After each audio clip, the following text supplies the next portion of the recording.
मेरे साथ इस वक्त हैं डॉक्टर अरविंद कारवानी। ये कमिश्नर है relief and rehabilitation Kashmiri migrants. News 18 से बात करने के लिए बहुत बहुत शुक्रिया कारवानी साहब।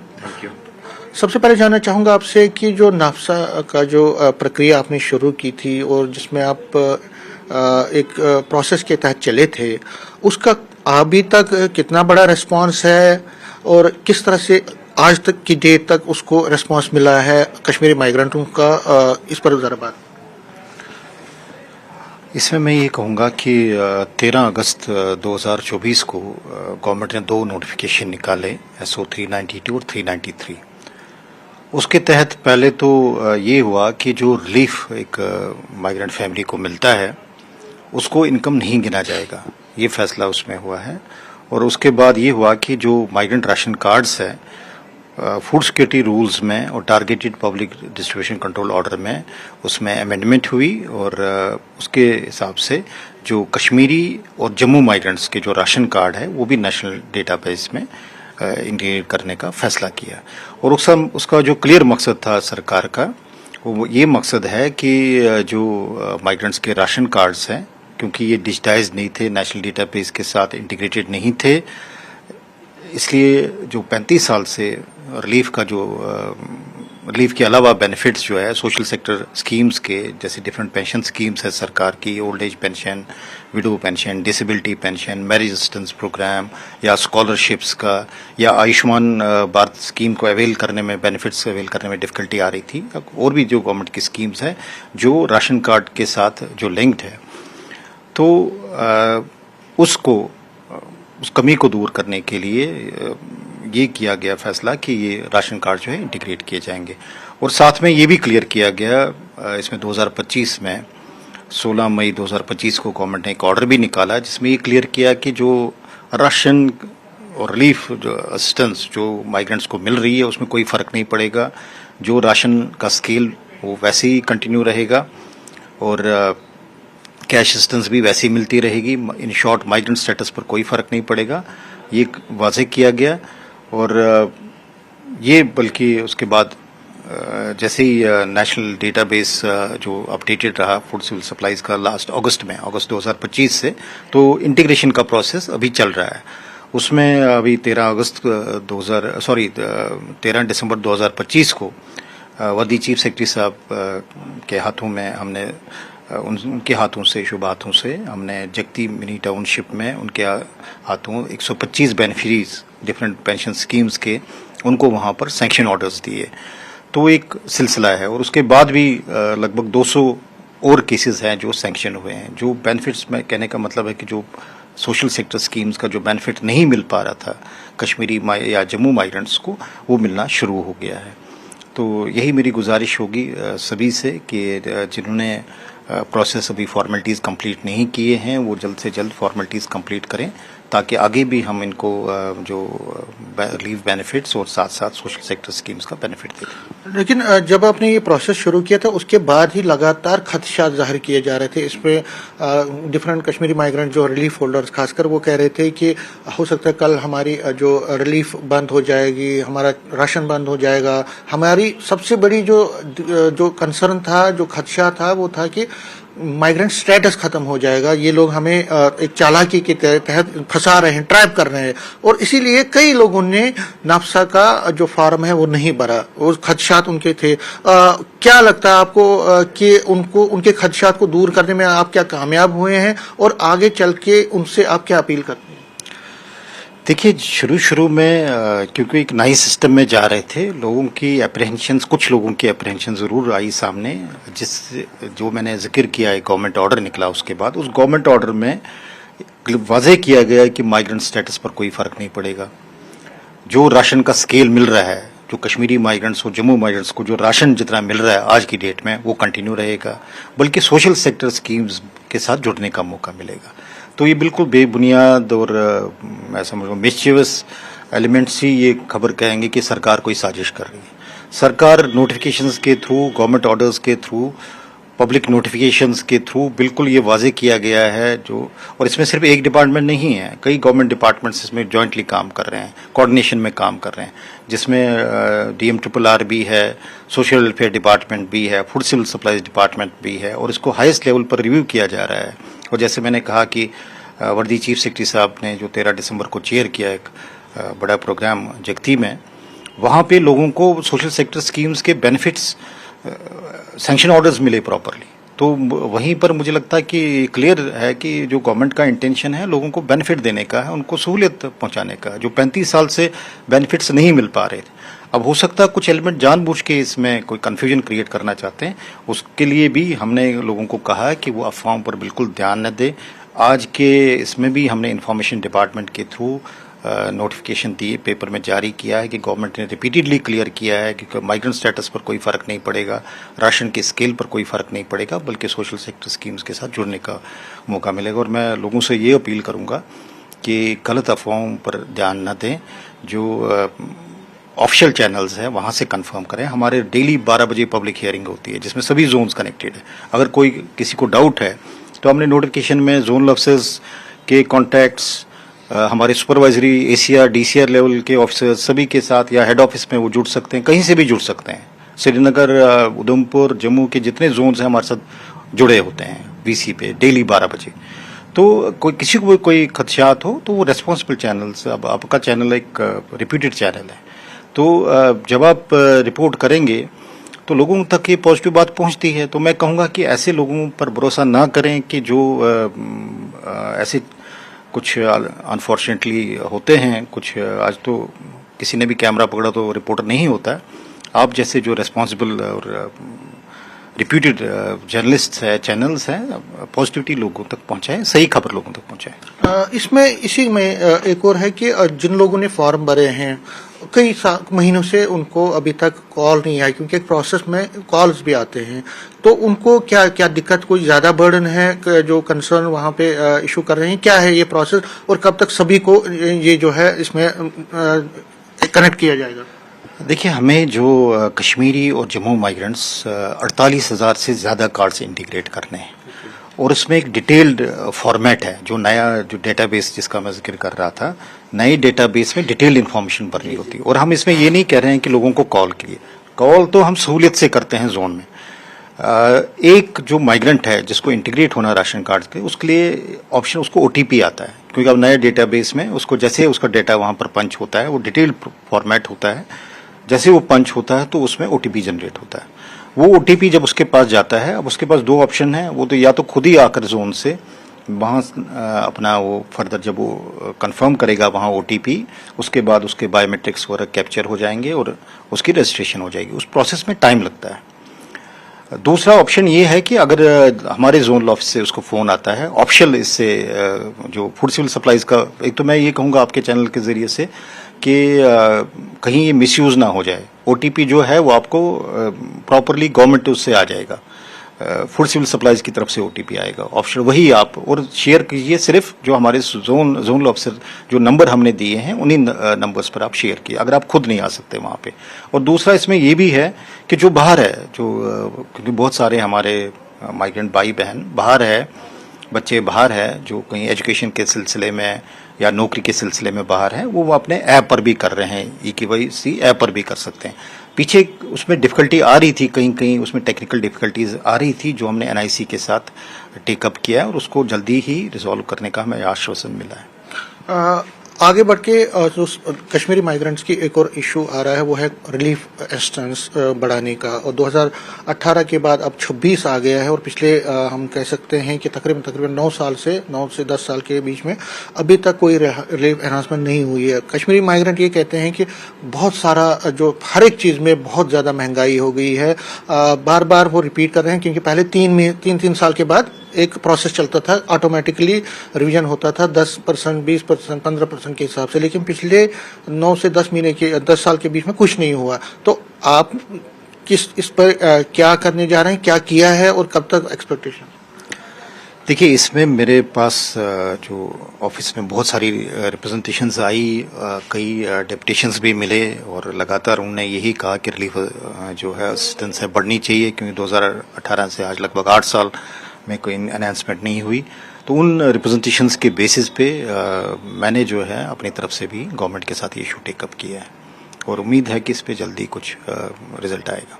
मतलब आपने अपनी तरफ से जो कार्रवाई है तो क्योंकि ये एक पॉलिसी डिसीजन है, तो जो हमारे पास रिप्रेजेंटेशंस आई उनके हवाले से हमने गवर्नमेंट के साथ इस इशू को टेकअप किया है। जगती की बात करूं, जगती की स्पेसिफिकली बात करता हूं। जगती में जो क्वार्टर हैं, जो फ्लैट्स हैं, बहुत सारे जो फ्लैट्स हैं उनकी हालत दरदर है, वो बहुत ही ख़राब है। हमने बारिशों में भी देखा था कि कई लीकेज भी वहाँ पे हुई। सफाई का भी इतना अच्छा नहीं है। पूरा जो सिस्टम है, स्वीक सिस्टम और जो फ्लैट्स की रिनोवेशन के लिए क्या आपने कोई प्रपोजल बनाया है? क्या फंड्स इस पे रिलीज हुए हैं और कब तक इस पे काम होगा? देखिए, जो आपका कंसर्न है वो जेन्युइन है। वहाँ पर बहुत सारे क्वार्टर्स ऐसे हैं जिनको रिपेयर रिनोवेशन की ज़रूरत है और इसी ज़रूरत को समझ रख के हमने लास्ट ईयर जो है इसमें एक डिटेल्ड रिपेयर रिनोवेशन है। सिर्फ जगती ही नहीं, और भी हमारे माइग्रेंट कैंप जिसमें पुरखू भी है, नगरोटा भी है, मुट्ठी भी है, या वैली में जो ट्रांजिट एकोमोडेशंस है, हमने सभी का कंसर्न चीफ इंजीनियर्स के थ्रू डिटेल्ड रिपेयर रिनोवेशन का प्रपोजल बनाया। जो जम्मू के माइग्रेंट्स कैंप्स है, जो 4 मेजर कैंप्स है, जिसमें सबसे बड़ा कैंप जो है जगती में 86 करोड़ का हमने इसमें रिपेयर रिनोवेशन का एक बड़ा प्रोजेक्ट बनाया, जो फिर चीफ सेक्रेटरी साहब ने इस पर कई मीटिंग्स भी ली और प्रिंसिपल सेक्रेटरी साहब ने भी। उसके बाद ये जो हमने डिटेल प्रपोजल बनाया, ये फाइनेंस डिपार्टमेंट के साथ भी टेकअप हुआ गवर्नमेंट लेवल पे, और इसमें पीडब्ल्यूडी डिपार्टमेंट जो है इसको जिम्मेवारी दी गई है कि ये अगले साल मीन्स 26-27 जो अप्रैल 26 से जो बजट आएगा, इनको कहा गया है कि आप अपने बजट में ये मेजर रिपेयर रिनोवेशन का वो प्रोविजन रखें, और इसमें क्लियर डायरेक्शंस गई है कंसर्न डिपार्टमेंट। मतलब कब से, अगर हम देखें लोगों को सरल भाषा में, तो कब से काम शुरू हो सकता है? अगर इस अप्रैल में रिलीज होंगे फंड्स, तो उसके बाद कितना टाइम लग सकता है? देखिए, जो इसमें मैं ये कहूँगा कि जब 13 दिसंबर को चीफ सेक्रेटरी साहब ने वहाँ विजिट किया, खुद वहाँ मौके का जायजा लिया, तो उन्होंने भी वहाँ पर यही कहा कि पीडब्ल्यूडी डिपार्टमेंट को भी हिदायत दी गई कि इसको अपने बजट में रिफ्लेक्ट करें। नेक्स्ट फाइनेंशियल जो अप्रैल 26 से जो फाइनेंशियल ईयर शुरू हो रहा है, पीडब्ल्यूडी अपने बजट में इसको रिफ्लेक्ट करेगा, और मुझे उम्मीद है कि जैसे जैसे फंड्स रिलीज हो जाएंगे तो अप्रैल के इमीडिएटली बाद काम शुरू हो जाएगा प्रायोरिटी के हिसाब से, क्योंकि अब वहाँ पे 5000 करीब क्वार्टर्स का रिपेयर है जो जम्मू प्रोविंस में। इकट्ठे तो एकदम तो सभी का नहीं होगा, लेकिन प्रायोरिटी फिक्स करके फेज वाइज, और इमरजेंसी मैं समझता हूँ कि बहुत सारे ज़रूरत है लोगों को, लेकिन ये है कि प्रायोरिटी फिक्स करके ये होगा, और हमारी पूरी कोशिश होगी कि इसको ट्रांसपेरेंट तरीके से और लोगों की सेटिस्फेक्शन पूरी एश्योर करके ये काम किया जाएगा। सफाई का आपने बोला, तो इसमें आपको पता ही होगा कि लास्ट ईयर इसमें एक गवर्नमेंट ऑर्डर हुआ जिसमें सभी डिपार्टमेंट्स को, ना सिर्फ पीडब्ल्यूडी, ना सिर्फ जल शक्ति, ना सिर्फ पावर डेवलपमेंट कॉरपोरेशन, ना सिर्फ housing urban development department, rural department, Jammu and Kashmir energy JAKEDA, और भी कई डिपार्टमेंट्स को, हेल्थ डिपार्टमेंट, सभी डिपार्टमेंट्स को ये डायरेक्शन चली गई कि आप जो है अपने बजट में माइग्रेंट कैंप्स की रिपेयर रिनोवेशन, इनकी मेंटेनेंस का प्रोविजन रखें। ये डायरेक्शंस गई है, और इस फाइनेंशियल ईयर से 26-27 का जो फाइनेंशियल ईयर है, सभी डिपार्टमेंट्स ने, चाहे वो गार्डन पार्क डिपार्टमेंट हो, चाहे जम्मू म्यूनिसिपल कॉरपोरेशन हो, चाहे ये बिजली का हो, पानी का हो, पीडब्ल्यूडी डिपार्टमेंट हो, सभी को अपने अपने बजट में प्रोविजन करना है, और ये बड़ी लेवल का फैसला हुआ लास्ट ईयर, और मुझे उम्मीद है कि जो आने वाले फाइनेंशियल ईयर से अपने अपने डिपार्टमेंट्स इसको करेंगे, क्योंकि पहले इस चीज़ में ये था कि क्लियर ये नहीं था, डिपार्टमेंट्स को इंटरेस्टेड रिस्पॉन्सिबिलिटीज़ नहीं थी। तो अब ये क्लियर किया गया है इन गवर्नमेंट ऑर्डर्स के जरिए कि ना सिर्फ वो मेंटेनेंस देखेंगे बल्कि अपने बजट में भी उसका प्रोविजन करेंगे। वहाँ हाँ जी, आपने जगती की बात करूंगा, उसमें पानी की बड़ी दिक्कत आ रही है और अभी भी कल भी मैं कुछ लोगों से बात कर रहा हूँ, वो कह रहे हैं कि पानी की बड़ी डिफिकल्टी है, पानी बहुत कम आता है, सप्लाई बहुत दिनों तक बंद रहती है। कब तक इसको आप स्ट्रीमलाइन करने जा रहे हैं? इसमें लास्ट ईयर से हमने इस पे काम किया है। सबसे पहले तो मैं ये कहूँगा कि वहाँ पे जो पानी का हमने कोशिश की उसमें कि परमानेंट सोल्यूशन उसको ढूंढे, वहाँ वाटर सोर्स का ये है। तो वहाँ पर 5 बोरवेल्स पर फाइनल स्टेज में काम है, जिससे लॉन्ग टर्म सोल्यूशन हो जाएगा जो पानी के सोर्स की डिफिकल्टी थी। इसी तरह से हमने नगरोटा में भी किया, वहाँ 2 बोरवेल लगाए हैं। पुरखू में हमने ये इशू रिजॉल्व किया है। तो अब ये मैं कहूँगा कि थोड़ा टाइम ज़रूर लगता है चीज़ों को, क्योंकि प्रॉपर्ली सैंक्शन कराना, उसमें टेंडरिंग, फिर उसको इसमें कमीशन कराना, उसमें थोड़ा टाइम लगता है। लेकिन 5 बोरवेल सिर्फ जगती के लिए ही हमने आइडेंटिफाई किए हैं। और इसमें मैं ये कहूँगा कि कंसर्न जल शक्ति डिपार्टमेंट को भी हमने कहा है कि वो जो जब तक ये रेगुलेट नहीं होता तो टैंकर वगैरह से जो एडिशनल सप्लाई की होगी उसे जो है स्कैर्सिटी को दूर करें, कोई परेशानी नहीं आनी चाहिए इसमें। और इसको हम रेगुलरली मॉनिटर कर रहे हैं और जल्दी ही इसको रिजॉल्व करेंगे। और मुझे पूरी उम्मीद है कि जो गर्मियों में दिक्कत रहती थी जगती में पानी की पर्टिकुलरली, तो उस समस्या को भी खत्म करेंगे। जैसे मैंने कहा कि डिफरेंट डिपार्टमेंट्स को रिस्पॉन्सिबिलिटी दी है, तो हर डिपार्टमेंट, जल शक्ति डिपार्टमेंट को भी ये जिम्मेवारी दी गई है कि वो अपने इसमें प्रोविजन कर लें। और इसमें कोऑर्डिनेटिंग डिपार्टमेंट जो है रिलीफ ऑर्गेनाइजेशन है, तो हम इसके साथ रेगुलरली ये फॉलो अप कर रहे हैं। सर आगे बढ़ के आपसे पूछना चाहूँगा पीएम पैकेज एम्प्लॉयज़ का, जो पीएम पैकेज एम्प्लॉयज़ के लिए जो अकोमोडेशन है कश्मीर में, कई जगहों पे आपने फ्लैट्स, उनकी नई बिल्डिंग्स तामीर की हैं, उनके जो एक हम कह सकते हैं कैंप्स, नए कैंप्स बनाए हैं, उसमें कहाँ कहाँ पे कंप्लीट हुआ और कहाँ कहाँ पे अभी कंप्लीट हो रहा है, और कब तक सारा जो प्रोजेक्ट है कंप्लीट होगा? कश्मीर में हम 20 डिफरेंट लोकेशंस पर 6000 फ्लैट बना रहे हैं। और इसमें जो है मेजर जो हमारा इस अप्रैल तक हम उम्मीद कर रहे हैं कि हम इस पोजीशन में होंगे कि मेजर लोकेशंस पे हम एम्प्लॉयज़ को पोजीशन दे देंगे। क्योंकि इसमें लास्ट ईयर ही हमने इसमें, क्योंकि एलाइड वर्क्स का प्रोजेक्ट था, एलाइड वर्क्स में है कि वहाँ पे बाउंड्री वॉल, वहाँ लिफ्ट की फैसिलिटी, वहाँ सिक्योरिटी के जो इंतज़ामात हैं, पिकेट्स वगैरह वो बनाना, तो वो इंटरनल लेन्स या ड्रेनेज, वो सारा जो प्रोजेक्ट है लास्ट ईयर सैंक्शन हुआ और उस पर ज़ोरों से काम चल रहा है। और मुझे उम्मीद है कि अप्रैल तक हम मेजर लोकेशंस पे एक्चुअली पोजीशन दे पाएंगे एम्प्लॉयज़ में। 20 डिफरेंट लोकेशंस है, जैसे मैंने कहा, अक्रॉस द कश्मीर वैली, चाहे वो नॉर्थ है, साउथ है या सेंट्रल कश्मीर है। 2 कंसर्न्स हैं पीएम पैकेज एम्प्लॉयज़ के, जो हम उनसे बात करते हैं। वो कुछ लोग कहते हैं कि अकोमोडेशन कम है, उसमें जो फ्लैट्स बनाए हैं उनको अलोकेशन जो दी गई है वो कम है। शेखपुरा में सेटिस्फाइड है कि वहाँ बड़े हैं, लेकिन जो नए बने हैं उनमें एक कमरा और एक छोटी सी लॉबी है। तो कहीं ना कहीं वो कहते हैं कि अगर हमारे पेरेंट्स कल आएंगे वहाँ पे, अगर तो मुश्किल हो जाएगी। अगर अकोमोडेशन अच्छी होती तो एक अच्छा वातावरण भी बनता। इसमें जब प्रोजेक्ट सैंक्शन हुआ है तो उसमें जो जिस हिसाब से, क्योंकि सभी लोकेशंस, जो ये 20 लोकेशंस हैं, वहाँ एक जैसा ही डिज़ाइन है। जो आपने बात की जहाँ 2 रूम इसका प्रोविजन है, वो शेखपुरा में और विसू में है। उसके अलावा जितने भी हमारे ये बन रहे हैं वहाँ पे इसी टाइप की अकोमोडेशन है। 1 रूम अकोमोडेशन है, एक बेडरूम है, लॉबी है, किचन है, ये प्रोविजन है।